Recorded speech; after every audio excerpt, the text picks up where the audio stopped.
الحمد لله وحده والصلاة والسلام على من لا نبي بعده أما بعد فأعوذ بالله من الشيطان الرجيم بسم الله الرحمن الرحيم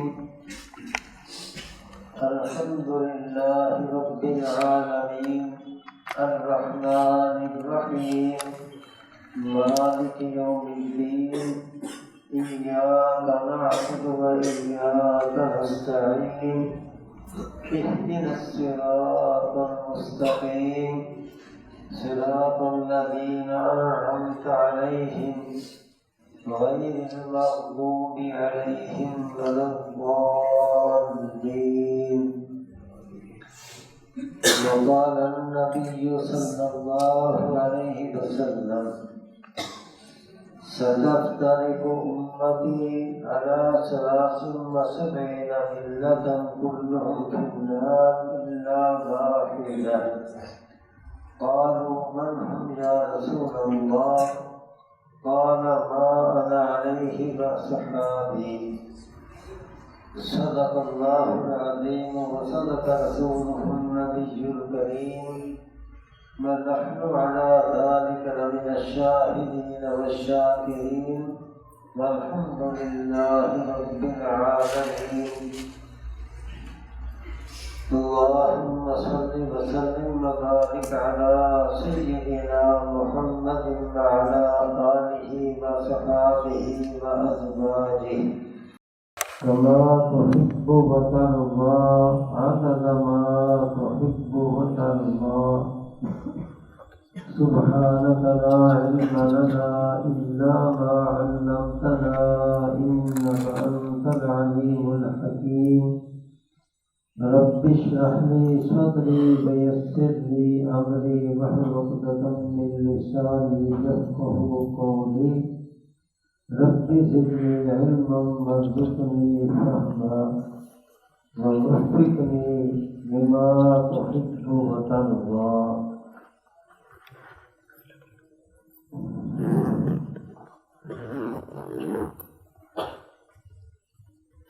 مختصر وقت میں چند باتیں آپ حضرات کی خدمت میں عرض کی جائیں گی. اگر آپ حضرات توجہ کے ساتھ ان باتوں کو سنیں گے، یاد رکھیں گے اور موقع محل کے مطابق ان سے فائدہ اٹھائیں گے، انشاءاللہ العزیز آپ اللہ پر امید ہے کہ آپ مجھے دعا دیں گے.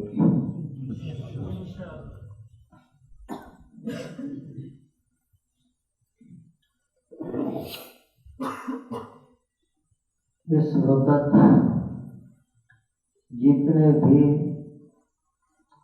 اختلافات پائے جاتے ہیں دینی اعتبار سے، مذہبی اعتبار سے، ان کا سبب کیا ہے؟ اگر آپ غور کریں گے تو آپ کو سبب یہ نظر آئے گا کہ قرآن و حدیث کی اور احکام شریعہ کی تشریح ہر ایک نے الگ الگ بنا رکھی. اس کی وجہ سے یہ اختلافات پیدا ہوتے ہیں. قرآن کریم بھی سب کے پاس ایک، حدیثیں بھی ایک، لیکن اس کے باوجود اختلافات وہ اسی وجہ سے قرآن حدیث ایک، تشریح ہر ایک نے اپنی اپنی بنا رکھی. میرا خیال یہ ہے کہ مسلم لیگ کا حکومت کا دوسرا دورانیہ تھا. تو ان لوگوں نے اسمبلی میں پیش کرنے کے لیے ایک شریعت بل تیار کیا جو اخبارات میں بھی چھپا۔ اس کی پہلی دفعہ یہ تھی کہ پاکستان کا سپریم لا قرآن و سنت، لیکن ہر فرقے کے لیے قرآن و سنت کی وہ تشریح معتبر ہوگی جو وہ فرقہ تشریح کرے گا۔ اس سے پتہ چلا کہ جتنے یہ فرقے بنے ہوئے ہیں ہر ایک نے تشریح اپنی الگ الگ بنائی ہوئی، تو الگ الگ تشریح کی بنیاد پر یہ اتنے مختلف فرقے بنے۔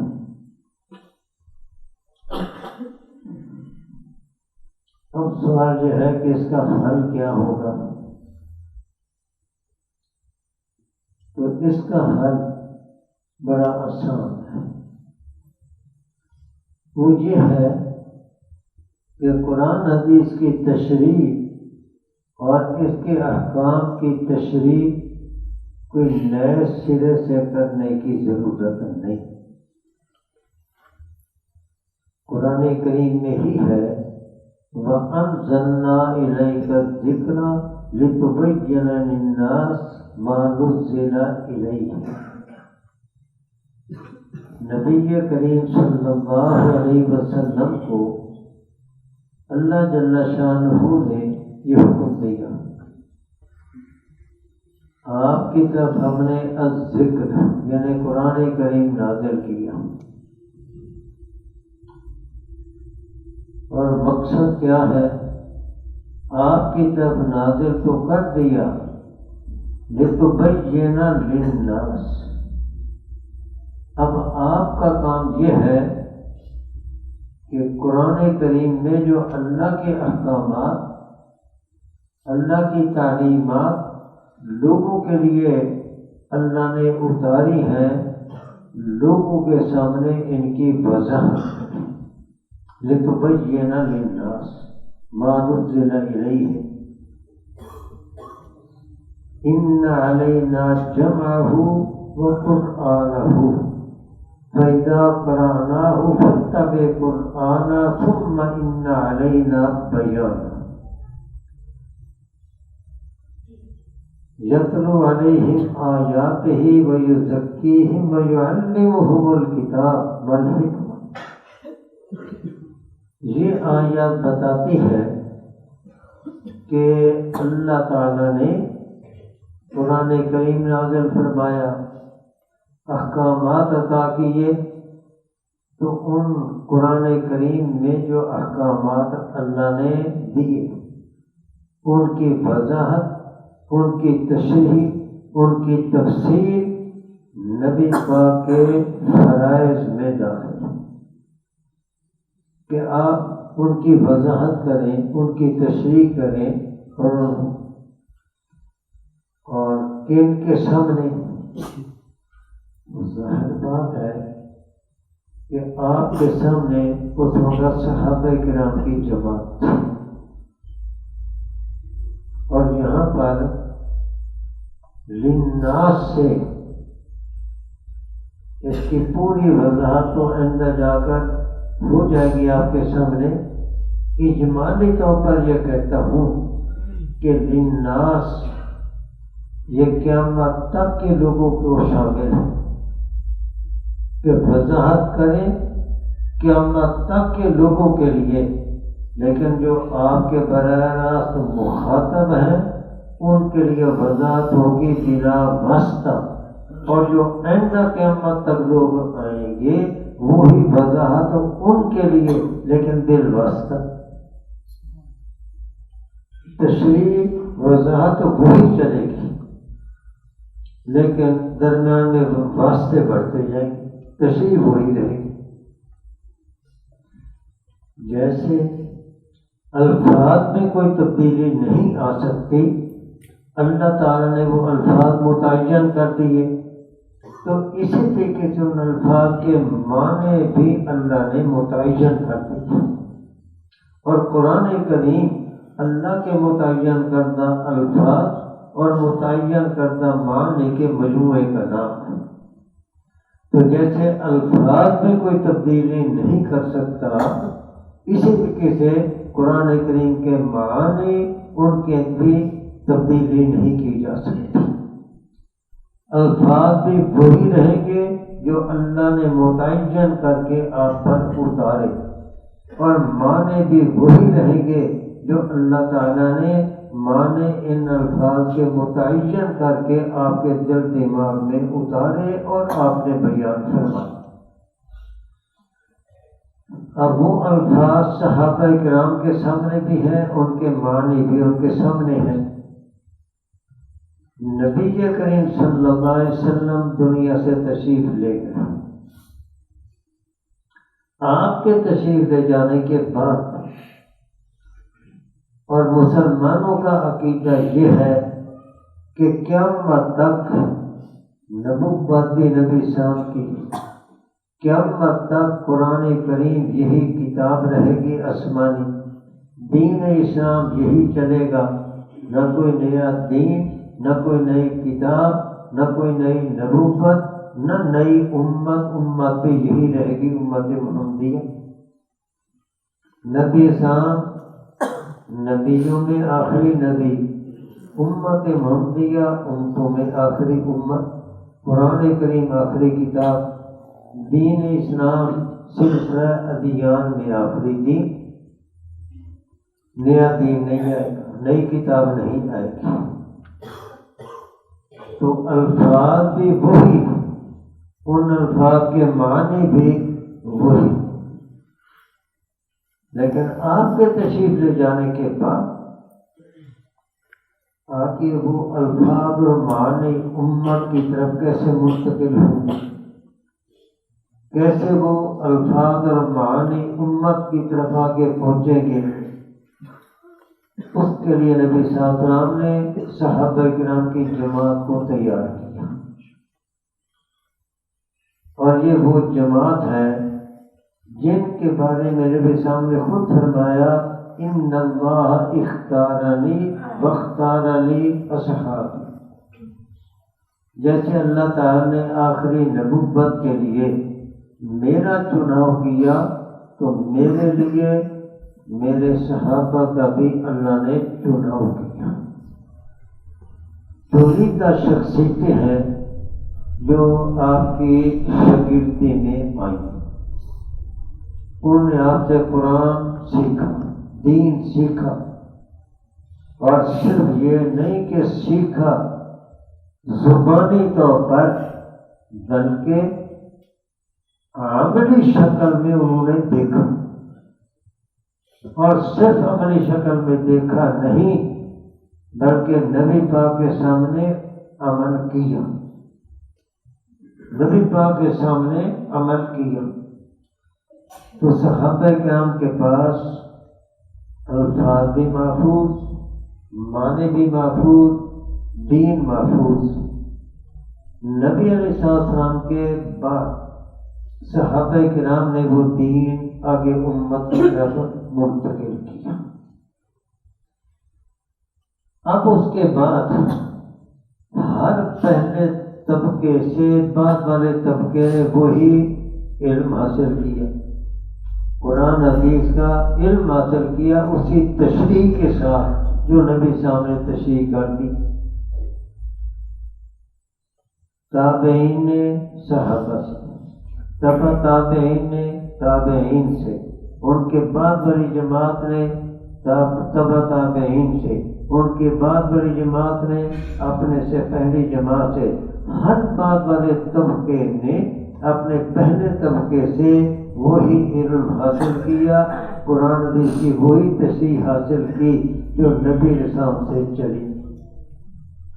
صحابہ کرام کو وہ تشریح نصیب ہوئی بلا واسطہ، تابعین کو حاصل ہوئی تو درمیان میں صحابہ کا واسطہ، تبع تابعین کو بھی وہی تشریح حاصل ہوئی، درمیان میں دو واسطے، تبع تابعین کے بعد بڑے جماعت اور طبقے کو حاصل ہوئے وہی تشریح واسطے تین، تو واسطے بڑھتے جائیں گے لیکن تشریح تفسیر وہی رہے گی جو نبی صاحب نے کرتی،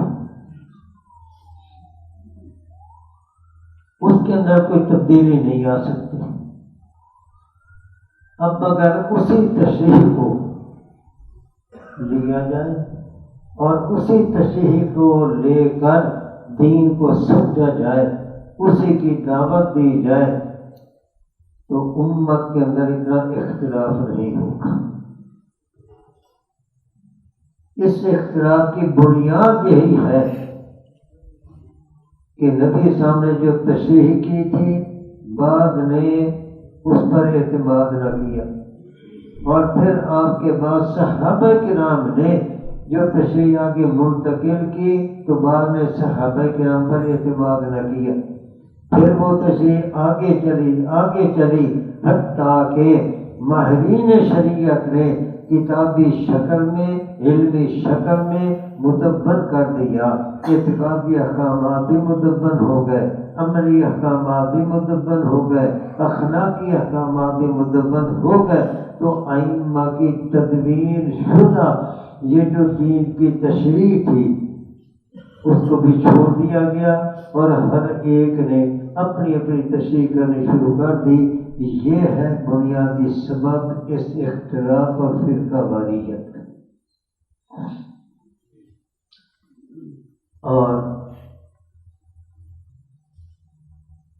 علماء یہ بھی قرآن حدیث سکھاتے پڑھاتے ہیں، یہ بھی دین پڑھاتے ہیں، علم دین یہ بھی آگے پھیلاتے ہیں، اور یہ جو جدید روشن خیال ثقالت محققین جو علماء کے بارے میں بہت ہی گھٹیا خیال رکھتے ہیں، علماء کی تحقیر جن کے دل میں ہے، گز لمبی زبان علماء کے خلاف کھولتے ہیں، ان میں اور علماء میں بنیادی فرق یہی ہے کہ علماء کرام قرآن کریم سکھاتے پڑھاتے ہیں، دین کی تشریح کرتے ہیں، علم دین پڑھاتے ہیں، لیکن اپنی تشریحات جدا نہیں کرتے۔ جو نبی صلی اللہ علیہ وسلم نے تشریح کی تھی صحابہ کرام نے پھر آگے منتقل کی، اور نقل در نقل واسطہ در واسطہ وہی تشریح آگے چلتی رہی، اسی تشریح کے ساتھ یہ قرآن حدیث پڑھاتے ہیں، دین سکھاتے ہیں۔ اور جدید سماجت ان کا حال یہ ہے کہ یہ اس تشریح کو نہیں دیکھتے کہ نبی پاک صلی اللہ علیہ وسلم نے کیا تشریح فرمائی، صحابہ کرام نے کیا تشریح کی، تابعین تبع تابعین نے کیا اس کو کس طریقے سے محفوظ طریقے سے آگے منتقل کیا۔ جو نقل کا نقل اوپر سے تشریح آ رہی ہے ان کدی اس کی کوئی اہمیت نہیں، یہ افیونیوں کی طرح افیمی کی طرح بیٹھ جائیں گے اور اپنے خیالی تشریحات جو ان کے خیالات میں آئی وہ اسی کو وہ حرف آخر سمجھ کر ایک بڑے اچھے انداز سے خطیبانہ انداز سے فساد و بلاغت کے ساتھ اسی کو بیان کریں گے، اور لوگ بھی کہیں گے کہ واہ واہ، اصل علماء تو یہ ہے، اصل محققین تو یہ ہے۔ یہ ہے فرقہ واریت۔ تو فرقہ واریت کا کانا علماء کو نہ دیا جائے، فرقہ واریت کا نہ دیا جائے ان جدید سکالوں کو، ان روشن خیالوں کو۔ علماء تو اتحاد کے دائی ہیں، جو اس چیز کی دعوت دیں کہ جو نبی صلی اللہ علیہ وسلم اور صحابہ کرام کے واسطے سے آگے تشریح چلتی آ رہی ہے اس سے دائیں بائیں نہ جائیں، ادھر ادھر نہ جائیں، اپنی تشریحات نہ کریں، اسی پر رہیں، امت ایک رہے گی۔ تو یہ تو اتحاد کے دائی ہیں۔ البتہ جدید سکالہ روشن خیال محققین مغربی یونیورسٹیوں سے متاثر، یہودیوں کی، عیسائیوں کی یہ جو یونیورسٹیاں ہیں، اسلام وہاں پر بھی پڑھایا جاتا ہے، قرآن وہاں پر بھی پڑھایا جاتا ہے، حدیثیں وہاں پر بھی پڑھائی جاتی ہیں، لیکن وہ پڑھاتے ہیں اپنی ذہنیت اور اپنی تشریحات کے مطابق۔ تو یہ وہاں سے پڑھ کر آتے ہیں یا ان کی لکھی ہوئی کتابوں کا مطالعہ کرتے ہیں، مطالعہ کر کے اور یہاں اسلامی ملکوں میں ان کے ایجنٹ بن کر یہاں آ کر یہ پھر فرقہ واریت پیدا کرتے ہیں، نئے نئے نظریات پیش کرتے ہیں، نئے نئے شوشے چھوڑتے ہیں۔ تو نئے نئے فرقے تو یہ پیدا کر رہے ہیں۔ علماء امت کو اس اختلاف سے بچانے کے لیے، اس اختلاف اور انتشار سے بچانے کے لیے وہ پھر محنت کرتے ہیں، کوشش کرتے ہیں، لوگوں کو سمجھاتے ہیں کہ بھائی آپ نئی نئی تشریحات کی طرف نہ جائیں، ورنہ جتنے نئے ذہن ہوں گے اتنی تشریحات، اور اگر وہی تشریح رہے، وہی تشریح جو نبی صاحب نے کی اور صحابہ کرام، تابعین، تبع تابعین، طبقہ پہلا بعد والے طبقے کی طرف منتقل کرتا آیا، طبقاتی طریقے سے وہ تشریح جو آگے منتقل ہوئی اسی کو لے کر چلتے رہے تو یہ کبھی بھی فرقہ واریت پیدا نہ ہو اور یہ ذہنی آوارگی اور انتشار کی کیفیت پیدا نہ ہو۔ علماء کو اتحاد کے تحت کئی سال پہلے کی بات ہے، ہمارے کہروڑ پکے کے علاقے کے ایک صاحب میرے پاس آئے اور انہوں نے اتنا پرندہ ایک تیار کیا ہوا وہ میرے سامنے رکھ دیا کہ یہ میرا یہ ایم فل کا مقالہ ہے، اس کو ذرا آپ دیکھیں اور کہیں کوئی غلطی ہو تو میری رہنمائی کریں۔ اب میں نے اس سے پوچھا بھی موضوع کیا ہے؟ کہتے ہیں جی کچھ فقہی مسائل پر میں نے تحقیق کی۔ اب میں نے پوچھا کہ فقہی مسائل پر جو آپ نے تحقیق کی ہے اور ایم فل کا مقالہ لکھا، تو مقالہ لکھنے والے کا کوئی نہ کوئی بڑے محققین میں سے نگران ہوتا ہے، تو آپ کا نگران کوئی ہے تھا؟ کہتے ہیں جی ہاں۔ میں نے کہا کون؟ تو فیصل یونیورسٹی کی ایک ڈاکٹر صاحبہ کا نام لیا کہ جی وہ میری نگران تھی اور اس کی نگرانی میں میں نے یہ مقالہ لکھا۔ اب میں نے کہا کہ جب وہ ڈاکٹر صاحبہ وہ ہے آپ کی نگران اور جب ٹریٹ انہوں نے کی ہوئی ہے تو ان کی نگرانی میں سب کچھ صحیح ہوگا، مجھے دکھانے کی کیا ضرورت ہے؟ اب عجیب بات، کہتے ہیں کہ یہ اصل میں یہ فقہی مسئلے ہیں جن پر میں نے تحقیق کی ہے، لیکن فقہ میں نے پڑھی نہیں۔ فقہی مسائل پر میں نے تحقیق کی ہے لیکن فقہ میں نے پڑھی نہیں، اس لیے میں چاہتا ہوں کہ آپ دیکھیں۔ میں حیران ہوا کہ فقہ پڑھی نہیں اور وہ فقہی مسائل پر تحقیق کر رہا ہے۔ ڈگری کون سی؟ ڈاکٹری کی، ڈاکٹر محقق۔ جس نے کہا کو علماء کے بارے میں کہنا ہے کہ تو جاہل لوگ ہیں، ان کو پتہ ہی نہیں۔ دوسرا میں نے یہ پوچھا کہ اچھا یہ بتاؤ کہ وہ جو نگران ہوتا ہے وہ مقالے کے لیے کچھ مقالہ لکھنے والے کو ہدایات دیتا ہے، آپ کو انہیں ہدایات کیا دی؟ تو کہا جی انہوں نے کئی ہدایات دی۔ ایک ہدایت انہوں نے یہ دی کہ مقالہ جو آپ نے لکھنا ہے وہ مولویوں کی طرح نہیں لکھنا۔ اب میں ذرا اور متوجہ ہوا، انہوں نے جو یہ کہا مولویوں کی طرح نہیں لکھنا، اس کا کیا مطلب؟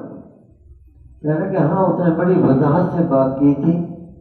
انہوں نے کہا کہ مولویوں کا کام یہ ہے، طریقہ یہ ہے کہ وہ اپنی عقل کو استعمال نہیں کرتے. ان کا طریقہ کیا ہے؟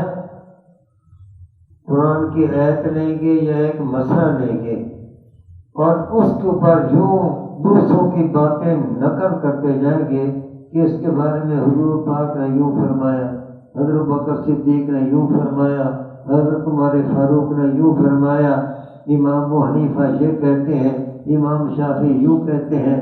دوسروں کی باتیں نقل کرتے ہیں، اپنی عقل استعمال نہیں کرتے. تو نے جو مقالہ لکھنا ہے یہ مولویوں کی طرح یوں نہیں لکھنا کہ فلاں یوں کہتے ہیں، فلاں یوں کہتے ہیں، فلاں نے یوں کہا، فلاں نے یوں کہا. تو نے اپنی عقل سے سوچنا ہے، جو تیری عقل میں آئے تو نے بس وہ بات لکھنی. اور پھر اس نے ایک مثال دی کہ ڈاکٹر صاحبان نے اس کی ایک مثال دی. کہتے ہیں جیسے قرآن کریم میں ہے الرجال قوامون علی النساء.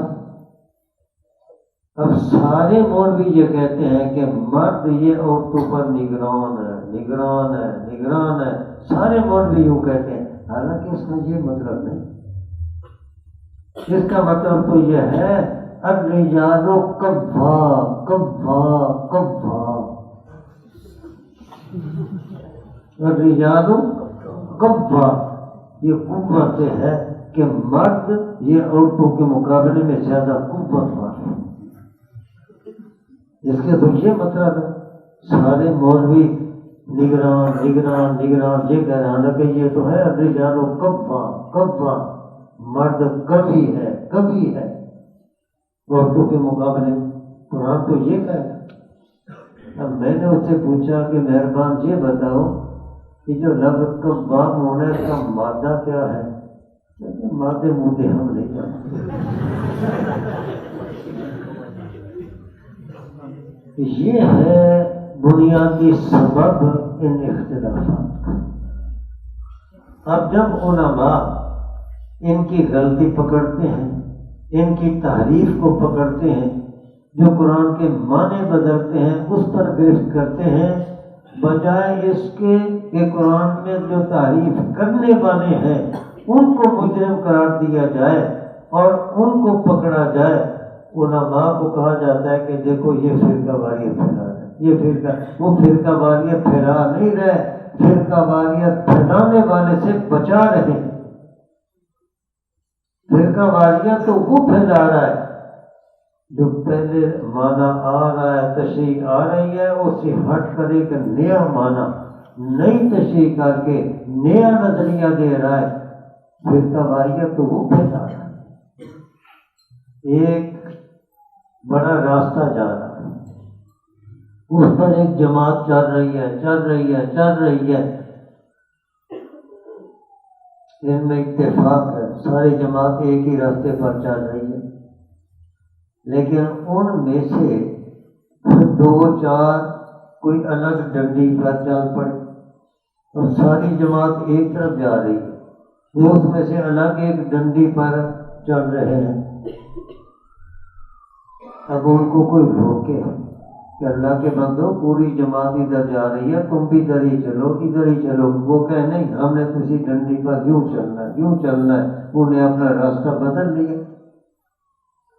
اب بجائے ان کو سمجھانے کے کہ بھئی تم نے تو اصل راستہ چھوڑ دیا، ڈنڈی پر چل رہے ہو، جہاں جماعت جا رہی ہے ادھر چلو، ان کو کچھ کہنے کے بجائے پوری جماعت کے پیچھے کوئی لگ جائے کہ دیکھو یہ خامخواہ ہم دو تین کو تنگ کر رہے ہیں، دو تین کو تنگ کر رہے ہیں. تو پوری امت میں جو تشریح چلتی آ رہی ہے، جو اس کو لے، اس کا داعی بنے، دوسری تشریح پر چلنے سے روکے، یہ فرقہ واریت نہیں پھیلا رہا. فرقہ واریت وہ پھیلا رہا ہے جو نئی تشریح کر کے نیا نظریہ دے کر پہلے سے جو نظریہ آ رہا ہے اسے ہٹانے کی کوشش کرتا ہے. اصل فرقہ واریت وہ پھیلا رہا ہے. مرزا قادیانی نے نبوت کا دعویٰ کیا، نئی نبوت پیش کی، نیا نظریہ پیش کیا کہ نبی صلی اللہ علیہ وسلم کے بعد بھی نبوت جاری، نبی صلی اللہ علیہ وسلم کے بعد بھی وحی جاری۔ اب یہ نیا نظریہ پیش کیا۔ علماء نے کہا کہ نہیں، کوئی نئی نبوت نہیں، کوئی وحی آگے جاری نہیں، یہ قدیم سے نبی علیہ السلام نے جو عقیدہ بتایا، صحابہ کرام نے بتایا، تابعین نے بتایا، تو علماء نے اس کی دعوت دی۔ اور جو مرزا قادیانی نے ایک نیا نظریہ پیش کیا، اسے بچانے کی کوشش کی، تو مرزا قادیانی فرقہ واریت پھیلانے والا یہ ہے، اس کی مخالفت کر کے امت کو اسے بچانے والے وہ فرقہ واریت کے نمبردار نہیں، وہ تو اتحاد کے داعی، وہ اتحاد کی دعوت دے۔ لیکن اس کی پاداش میں بجائے مرزا قادیانی اور ان کو پکڑنے کے جیلوں میں ڈالا گیا علماء کو جو اتحاد کے داعی تھے، سزائیں ان کو دی گئی، گولیاں ان پر برسی۔ یہ ہے آج کے اس دور میں اختلافات اور فرقہ واریت کا سبب۔ اب ہم دیکھیں قرآن و حدیث میں اس کا حل کیا ہے۔ تو میں نے حل تو اس کا بتا دیا کہ ہمیں نئی تشریح کرنے کی ضرورت نہیں، وہی جو پہلے تشریح چل رہی ہے اسی کو ہم لے کر چلیں، اسی کو لے کر عمل کریں، اسی کے داعی بنیں۔ اتحاد ہے، کوئی اختلاف نہیں۔ اور یہ اتنی اہم چیز ہے کہ اللہ تعالیٰ نے قرآن کریم کی جو پہلی سورت تھی سورت فاتحہ، اسی میں اسی کی طرف رہنمائی کرتی۔ اهدنا الصراط المستقیم صراط الذین انعمت علیہم، دعا ہمیں اللہ تعالیٰ نے سکھائی کہ یہ دعا کیا کرو، اهدنا الصراط المستقیم۔ اور جب بھی سورت فاتحہ پڑھی جاتی ہے یہ دعا ہماری زبان پر آتی ہے، سننے والے سنتے ہیں، پڑھنے والے یہی دعا کرتے ہیں، اہدنا الصراط المستقیم، اے اللہ ہمیں صراط مستقیم پر چلا، صراط مستقیم پر ہمیں قائم رکھ۔ اب صراط مستقیم کیا ہے؟ صراط مستقیم کیا ہے؟ تو اللہ تعالیٰ نے اس کی جو پہچان بتائی اسی سے یہ سارے مسئلے حل ہو جاتے ہیں۔ پہچان اللہ نے یہ نہیں بتائی صراط القرآن والحدیث، اس لیے کہ اللہ تعالیٰ کو یہ علم تھا، اللہ کو معلوم تھا کہ آنے والے وقت میں جو باطل فرقے ہوں گے قرآن ان کے پاس بھی ہوگا، حدیثیں ان کے پاس بھی ہوں گی، لیکن ہر ایک تشریح اپنی الگ الگ کرے گا، الگ الگ کرے گا۔ ایک نے تشریح الگ کی، ایک فرقہ بن گیا، دوسرے نے اپنی تشریح کی، دوسرا فرقہ بن گیا، تیسرے نے اپنی تشریح کی، تیسرا فرقہ بن گیا۔ جتنے الگ الگ تشریح کرنے والے اتنے فرقے بنتے جائیں گے۔ تو جب ہر ایک ہاتھ میں قرآن، دوسرے ہاتھ میں حدیث، اور قرآن حدیث پڑھ کر من گھڑت جھوٹے دلیلیں قرآن حدیث کی پیش کر کے وہ دعوت دیں گے اپنے اپنے راستے کی، اپنے اپنے نظریات کی دعوت دیں گے۔ اب عام لوگ تو یہ فرق نہیں کر سکتے کہ یہ تشریح صحیح ہے یا غلط ہے، وہ کوئی سارے قرآن حدیث کے ماہر تو نہیں ہوتے، لیکن جب یہ قرآن پڑھ کر حدیث پڑھ کر بات کرے گا ہر ایک کہے گا کہ یہ سچ ہے، یہ سچا ہے۔ تو اس طرح جب ہر ایک قرآن حدیث کو لے کر اپنا نظریہ پیش کرے گا تو حق کو باطل کو پہچانا کیسے جائے گا؟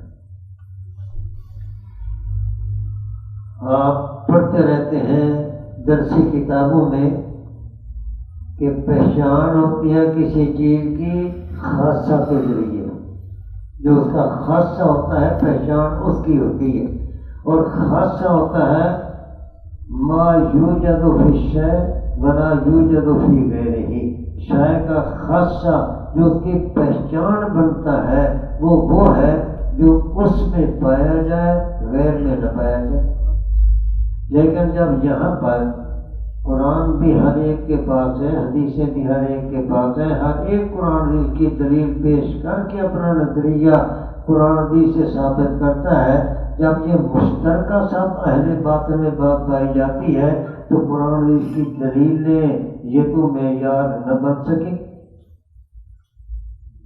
اور آج ہمارے یہاں یہی بات پائی جاتی ہے، ہر ایک یہی سوال کرتا ہے کہ یہ قرآن میں ہے، یہ حدیث میں ہے، قرآن میں ہے، حدیث میں ہے، ہر ایک سوال یہی کرتا ہے، جبکہ یہ بات تو تمام اہل باطل میں مشترکہ پائی جاتی ہے کہ ہر ایک قرآن حدیث کی دلیلیں پیش کرتا ہے، تو یہ پہچان نہیں بن سکتی۔ اللہ نے پہچان یہ بتائی، صراط الذین انعمت علیہم۔ تم نے یہ دیکھنا ہے کہ انعام یافتہ لوگوں کا راستہ کیا ہے، انعام یافتہ لوگوں کا راستہ کیا ہے، اہدنا الصراط المستقیم، اور آگے پہچان بتائی صراط الذین انعمت علیہم، ان لوگوں کا راستہ جس پر تو نے انعام کیا۔ اب دیکھنا یہ ہے کہ وہ انعام یافتہ لوگ کون ہیں، الذین انعمت علیہم کا مصداق ہیں کون؟ تو جب ہم قرآن حدیث کو دیکھتے ہیں تو انعام یافتہ ہمیں دو جماعتیں نظر آتی ہیں، انعام یافتہ دو جماعتیں نظر آتی ہیں، ایک صحابہ اور دوسرے متبعین صحابہ، یہ ہے انعام یافتہ۔ والسابقون الاولون من المہاجرین والانصار والذین اتبعوہم بإحسان، یہ دو جماعتیں ہیں، صحابہ اور متبعین صحابہ۔ انعام کیا ہے؟ رضی اللہ عنہم ورضوا عنہ وأعد لهم جنات تجری تحتها الأنہار خالدین فیہا ابدا ذلک الفوز العظیم، یہ انعامات، یہ ہے انعام یافتہ جماعت۔ لہذا اب دیکھا یہ جائے گا کہ جو لوگ قرآن حدیث پڑھ کر اپنے اپنے نظریات کی دعوت دے رہے ہیں، اپنے اپنے راستے کی طرف بلا رہے ہیں، کیا ان کا راستہ صحابہ کرام والا ہے اور متبعین صحابہ والا ہے یا ان سے کوئی الگ ہے؟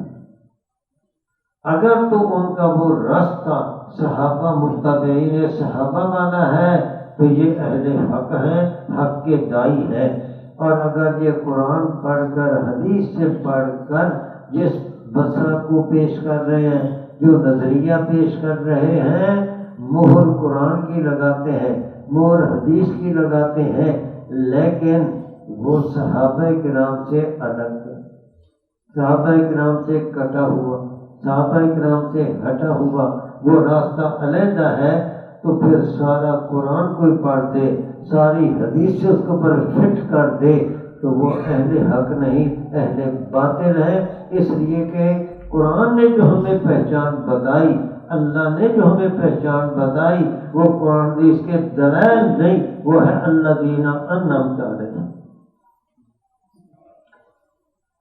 یہ ہے حق و باطل کی پہچان کہ صحابہ کرام اور متبعین صحابہ ان کا راستہ۔ اور یہ بات پلے باندھ لیں کہ والذین اتبعوہم، وہ ہے کون؟ وہ ہے کون؟ صحابہ کرام، ان تو براہ راست نبی علیہ السلام سے قرآن حدیث اور دین سیکھا، آپ عمل کرتے دیکھا، اور آپ کے سامنے خود انہوں نے عمل اپنا کیا اور عمل پاس کرایا، خود آپ کے سامنے عمل کیا، وہ تو آ گئے۔ اور اس کے بعد والذین اتبعوہم، اس میں تابعین سے لے کر قیامت تک کے لوگ داخل ہیں والذین تبعوا۔ البتہ جیسے میں نے پہلے کہا درمیان میں وسائط بڑھتے جائیں گے، صحابہ کرام کے بعد تابعین،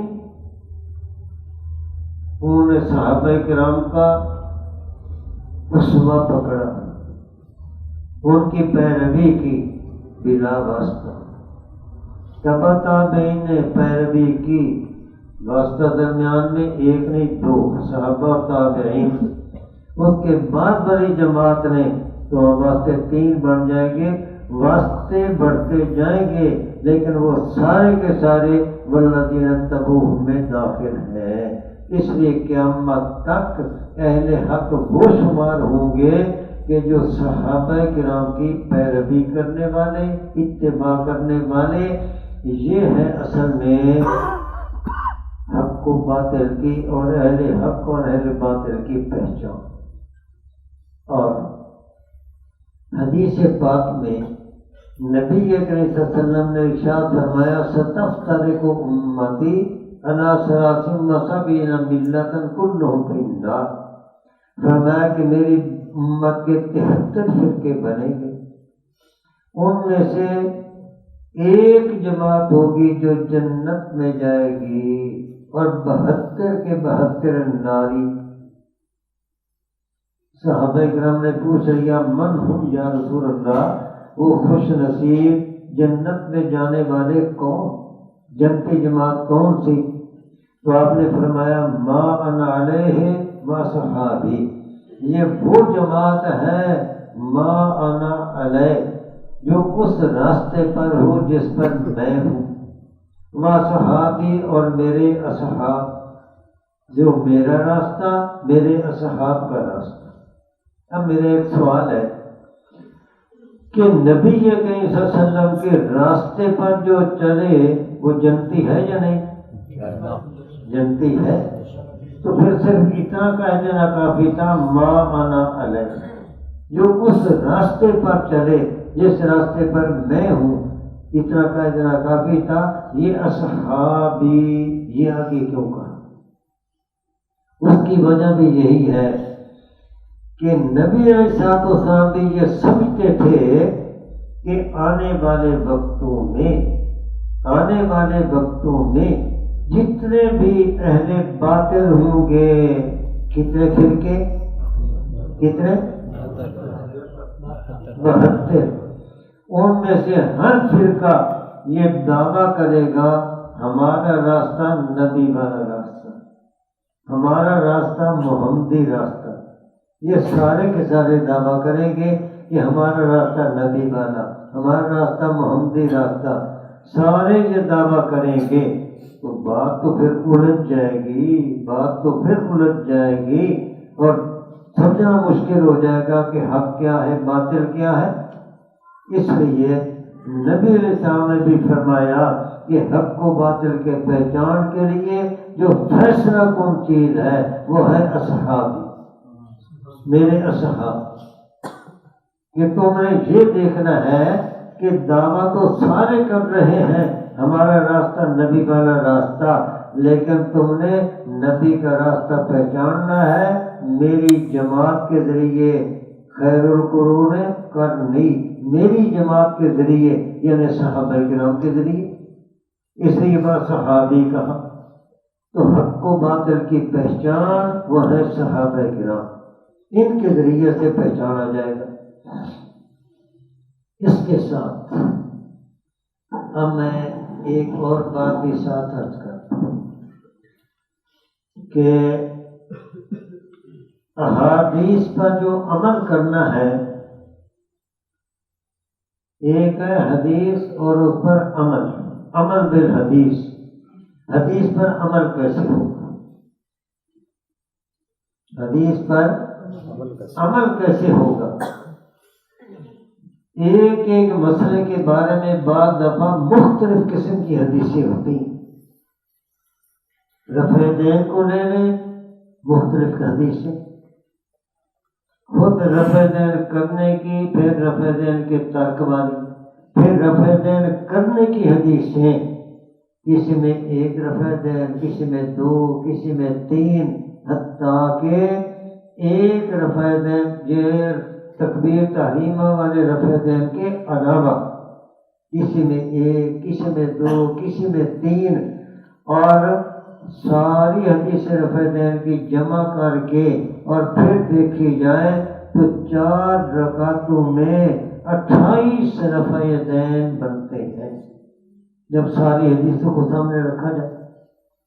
اسی طرح قرأت خلف الامام، تو ایک ایک مسئلے کے بارے میں حدیثیں تو کئی ہیں، اور اس پر سب کا اتفاق ہے کہ ساری حدیثوں پر عمل نہیں ہو سکتا، اس پر سب کا اتفاق ہے۔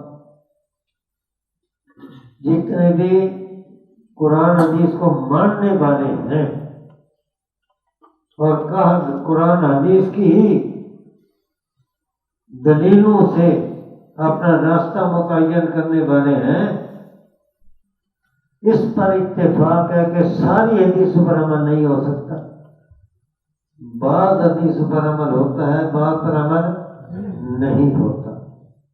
اب پتہ کیسے چلے گا کہ ان حدیثوں پر عمل کرنا ہے، ان حدیثوں پر عمل نہیں کرنا؟ اس کے لیے معیار کیا ہے؟ 2 معیار چل رہے ہیں۔ ایک معیار یہ چل رہا ہے کہ جس سند کو دیکھو،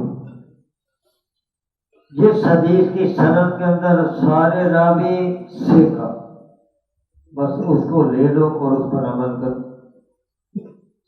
کہ جی یہ حدیث بڑی مضبوط ہے، بڑی اعلیٰ درجے کی صحیح حدیث ہے، راوی اس کے بڑے ثقہ ہیں۔ ایک یہ معیار ہے۔ دوسرا معیار یہ ہے کہ عمل کرنے کے لیے دیکھا یہ جائے کہ صحابہ کرام نے ان میں سے کن حدیثوں پر عمل کیا، ان میں سے کن حدیثوں پر تابعین نے عمل کیا۔ خیر القرون قرنی ثم الذین یلونہم، جن کو نبی صاحب نے خیر القرون کہا، دیکھا جائے کہ انہوں نے کن حدیثوں پر عمل کیا۔ ایک ہے سند کو دیکھ کر، راویوں کو پرکھ کر اس کے ذریعے سے فیصلہ کرنا کہ یہ فلاں راوی ہے، اس کے بارے میں ابن حجر اسقلانی نے یوں لکھا، امام بہقی نے یوں کہا، امام نووی نے یوں کہا، اس کے بارے میں فلاں نے یوں کہا، فلاں نے یوں لکھا۔ اسماء و رجال کی کتابیں لکھنے والے وہ بھی ناقل ہیں، انہوں نے یوں لکھا، انہوں نے یوں لکھا۔ یہ جس راوی کو لکھ دیا کہ ضعیف ہے، لو جی یہ حدیث ضعیف ہے لہذا اس پر عمل نہ کیا جائے، ایک ہے یہ معیار۔ اور دوسرا معیار یہ ہے کہ نہیں، صحابہ کرام کو دیکھا جائے کہ صحابہ کرام تابعین کن حدیثوں پر عمل کرتے ہیں اور کن پر عمل نہیں کرتے۔ قرآن حدیث کے لحاظ سے اگر دیکھا جائے، نبی اسلام اور اللہ رسول کی بہت تعلیمات ہیں، ان کو اگر دیکھا جائے تو یہ سند والے معیار کے مقابلے میں صحابہ کو معیار بنانا، تابعین کو معیار بنانا، یہ مضبوط اصول ہے۔ صراط الذین انعمت علیہم کا یہی تقاضا، مان علیہ وصحابہ کا یہی تقاضا، اقتدوا بالذین من بعد ابی بکر و عمر کا یہی تقاضا، اصحابی کا نجوم کا یہی تقاضا۔ اب آپ کے لیے مبارک کہ امام ابو حنیفہ رحمۃ اللہ علیہ اور ان کے شاگردان احناف جتنے بھی ہیں، ان کے ہاں معیار سند کے روات نہیں، ان کے ہاں معیار سند نہیں، ان کے ہاں معیار ہیں صحابہ اور تابعین۔ وہ کسی حدیث کے تعیین کے لیے کہ عمل کس پر کیا جائے، وہ دیکھتے ہیں کہ صحابہ کا عمل کیا ہے، تابعین کا عمل کیا ہے، تو جس پر صحابہ اور تابعین کا عمل ہو وہ اسی کو معمول بے قرار دیتے ہیں۔ خواہ وہ سند کے لحاظ سے ضعیف ہی کیوں نہ ہو، سند کے لحاظ سے وہ ضعیف ہی کیوں نہ ہو، لیکن صحابہ اور تابعین اس کے اوپر عمل کرتے ہیں، اور جس پر صحابہ تابعین نے عمل نہیں کیا وہ سند کے لحاظ سے کم ہی کیوں نہ ہو اس پر عمل نہیں کیا جا سکتا، اس لیے کہ نبی علیہ السلام کا عمل کن حدیثوں پر تھا کن پر نہیں تھا، یہ راویوں پر جرح کرنے والے، راویوں کے حالات لکھنے والے، ان کو اتنا پتہ نہیں جتنا صحابہ تابعین کو پتہ۔ انہوں نے تو راویوں کے حالات کو دیکھا، انہوں نے نبی پاک کو دیکھا، صحابہ نے نبی پاک کو دیکھا، تابعین نے صحابہ کو دیکھا، اس لیے اس بارے میں جتنے وہ حجت ہو سکتے ہیں راویوں پر جرح کرنے والے اتنے حجت نہیں۔ اس کے لیے اب کون سی کتابیں دیکھیں کہ جن میں صحابہ کرام اور تابعین ان کے افعال، اقوال، فتاوی جات مل سکیں، تو آپ اس کے لیے طحاوی شریف کو دیکھیں، اس کے لیے مصنف ابن ابی شیبہ کو دیکھیں، اس کے لیے مصنف عبدالرزاق کو دیکھیں، اس کے لیے موطا امام مالک کو دیکھیں، اس کے لیے موطا امام محمد کو دیکھیں، اس کے لیے مسند امام اعظم کو دیکھیں، اس کے لیے کتاب الآثار کو دیکھیں، اس کے لیے کتاب الحجت امام محمد رحمۃ اللہ علیہ کی وہ دیکھیں، ان میں آپ کو پتہ چلے گا کہ صحابہ کرام اور تابعین ان کا عمل کیا تھا۔ اللہ بھلا کرے امام ابو داؤد رحمۃ اللہ علیہ کا، امام ابو داؤد رحمۃ اللہ علیہ نے کتاب الصلاۃ میں ایک مقام میں لکھا اذا تنازع الخبران، جب دو خبریں یعنی دو حدیثیں ٹکرا جائیں، جیسے رفع دین کرنے کی نہ کرنے کی، امام کے پیچھے قرات کرنے کی نہ کرنے کی، یہ حدیثیں صرف دو ٹکرا جائیں، ان میں سے عمل کس پر کیا جائے؟ تو امام ابو داؤد نے لکھا نظر الی ما عمل به الصحابہ من بعد النبی صلی اللہ علیہ وسلم، نبی علیہ السلام کے بعد صحابہ کرام نے ان میں سے کس حدیث پر عمل کیا، لہذا اس کو دیکھ کر جو صحابہ کرام کے معمول بے حدیث ہے ہمارے لیے بھی معمول بے وہی ہوگی۔ اور ساتھ ہی یہ بات یاد رکھنے اصول کے درجے میں کہ ایک حدیث ایسی ہے کہ جس کے اندر ایک یا دو راوی ایسے آ گئے کہ جی یہ ضعیف ہے، یہ ضعیف ہے، یہ ضعیف ہے، ٹھیک ہے جی، اور یہ بات یاد رکھنا نبی پاک کی حدیث ضعیف ہو سکتی ہے، نبی پاک کی حدیث ضعیف ہو سکتی ہے، تو جہاں حدیث کہا جاتا ہے نا ضعیف ہے، اس سے مراد یہ ہے کہ اس کی سند ضعیف ہے، اس کی سند ضعیف ہے، راوی سند کے اندر کوئی کمزور آ گیا لہذا یہ سند ضعیف ہے، اس سے یہ مراد۔ لیکن جب اسی حدیث پر ہم دیکھتے ہیں کہ صحابہ کرام نے عمل کیا، تابعین نے عمل کیا، اس سے اس ضعف کا تدارک ہو جاتا ہے، وہ ضعف دور ہو جاتا ہے۔ اگر محدثین کا یہ اصول ہے کہ یہ حدیث بھی سند کے لحاظ سے ضعیف، یہ حدیث بھی سند کے لحاظ سے ضعیف، یہ حدیث بھی سند کے لحاظ سے ضعیف، تین نہیں دو حدیثیں بھی اگر ضعیف سندوں والی ایک مضمون کی جمع ہو جائیں ایک دوسرے کے لیے تائید کی بنا پر، وہ پھر درجہ حسن میں آ جاتی ہیں، ضعف ختم ہو جاتا ہے، وہ دونوں ایک دوسرے کے لیے تائید بن جاتی ہیں۔ یہ غیر مقلدین نے بھی اپنی کتابوں کے اندر اصول لکھا اور آپ لوگوں نے شرح نخبۃ الفکر کے اندر بھی پڑھا ہوگا، تو ایک دوسرے کے لیے معید بننے کی بنا پر وہ ذوق نہیں رہتا، وہ ختم ہو جاتا ہے۔ تو اگر ایک حدیث ضعیف دوسری حدیث ضعیف اس کی تائید میں آ جائے، ذوب ختم ہو جاتا ہے، تو جہاں صحابہ کرام کا عمل موجود ہو، صحابہ کرام اور تابعین کا عمل بھی موجود ہو، صحابہ کرام کے فتاوی موجود ہوں، تابعین کے فتاوی موجود ہوں، تو کیا صحابہ کرام کے عمل اور تابعین کے عمل کی وجہ سے کیا وہ ذوب ختم نہیں ہوگا؟ سند کے لحاظ سے ضعیف ہے، لیکن اسی پر امت کا اجماع ہے، صحابہ کا اجماع، امت کا اجماع۔ تو اگر محدثین کہیں یہ راوی سیکا، یہ راوی سیکا، اس کی وجہ سے وہ حدیث صحیح بن گئی، اور محدثین نے کہا کہ جناب یہ راوی ضعیف، یہ راوی ضعیف، اور وہ بھی چند کہنے والے، سارے نہیں، چند کہنے والے، ان سے بن گئی حدیث ضعیف۔ تو اگر پوری امت کا ایک حدیث پر اجماع ہو جائے، اجماع ہو جائے، اجماع قولی یا اجماع عملی، تو کیا اجماع ان محدثین کے اقوال سے بھی کمزور ہے؟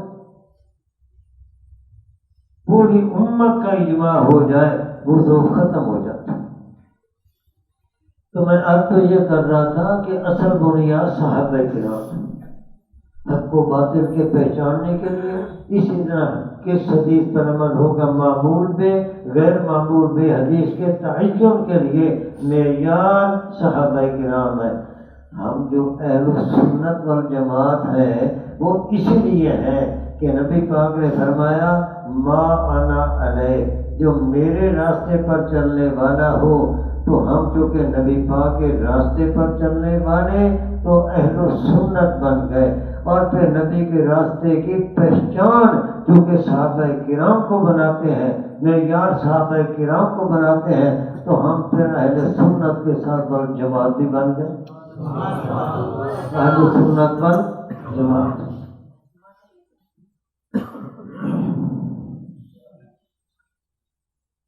اس کے لیے آپ حضرات کو جو میں نے کتابیں بتائی ہیں ان کا مطالعہ کرنا چاہیے، اور خاص طور پر جو اعلاء السنن کا مقدمہ ہے قواعد فی علوم الحدیث، قواعد فی علوم الحدیث ہمارے سب ساتھیوں کے پاس ہونا چاہیے، الگ چھپا ہوا ہے، اور اس کا مطالعہ کرنا چاہیے۔